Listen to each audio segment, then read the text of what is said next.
এই যে এখন আবার কমতেছে, এখানে ঢুকতেছে 169, 70, 71। আমি এখন যেটা করব, আবার ছোট ছোট প্যানেল যে দুইটা, এই দুইটার সোলারের তার আমি খুলে নিব, খুলে বড় প্যানেল থেকে কত ওয়াট আউটপুট পাচ্ছি সেটা আপনাদেরকে দেখাবো। আসসালামু আলাইকুম। আজকে আমি আমার যেটা বড় প্যানেল সানশাইনের 220 ওয়াট মনো এফিসিয়েন্সি সোলার প্যানেল, এটার আউটপুট টেস্ট করে আপনাদেরকে দেখাবো। অনেকে নতুন সোলার প্যানেল কেনার ক্ষেত্রে একটু দ্বিধাদ্বন্দ্বে পড়ে যান কীরকম সোলার প্যানেল কিনবো, তো তাদের উদ্দেশ্যে আজকের ভিডিওটি। আমার এই 220 ওয়াট প্যানেল থেকে আমি সর্বোচ্চ এই হালকা পাতলা রোদের মধ্যে আমি কতটুকু আউটপুট পাচ্ছি সেটা নিয়ে আজকের ভিডিও। তো সাথেই থাকুন, আমি নিচে গিয়ে আপনাদেরকে স্টেপ বাই স্টেপ দেখাচ্ছি কতটুকু আউটপুট, কত এম্পিয়ার পাচ্ছি। বাইরে রোদ কিন্তু তেমন একটা নাই। তো টোটাল হচ্ছে আমার এখানে ঢুকতেছে 169, 70, 71। তো আমি এখন যেটা করব, আবার ছোট ছোট প্যানেল যে দুইটা, এই দুইটার সোলারের তার আমি খুলে নিব, খুলে বড় প্যানেল থেকে কত ওয়াট আউটপুট পাচ্ছি সেটা আপনাদেরকে দেখাবো। তো সাথেই থাকুন।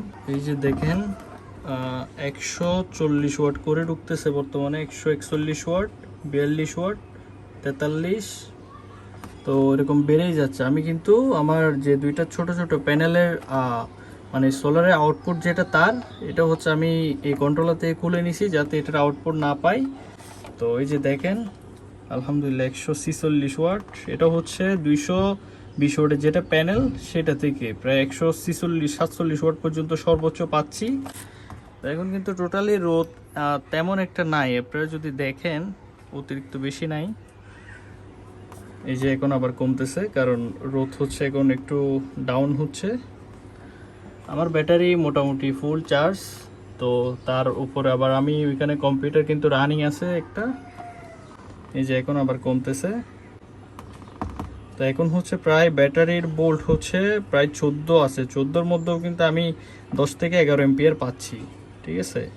তো এটা যদি ব্যাটারির ভোল্টেজ যদি 12 থাকতো তাহলে 10 থেকে 11 এম্পিয়ার এটা বেড়ে এটা হয়ে যেত প্রায় 14 থেকে 15 এম্পিয়ার। মানে একটা 220 ওয়াটের প্যানেল থেকে আমি টোটাল হচ্ছে 14 থেকে 15 এম্পিয়ার করে পাই যখন 12 ভোল্ট বা 13 ভোল্টের আশেপাশে থাকে, ঠিক আছে।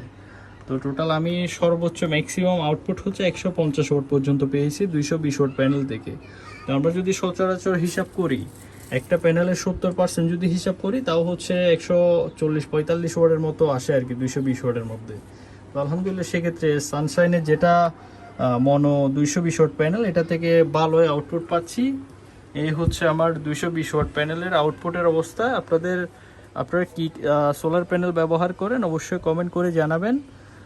আর এরকম নিত্য নতুন ভিডিও পেতে আমার পেজটা ফলো করে পাশেই থাকবেন। আসসালামু আলাইকুম।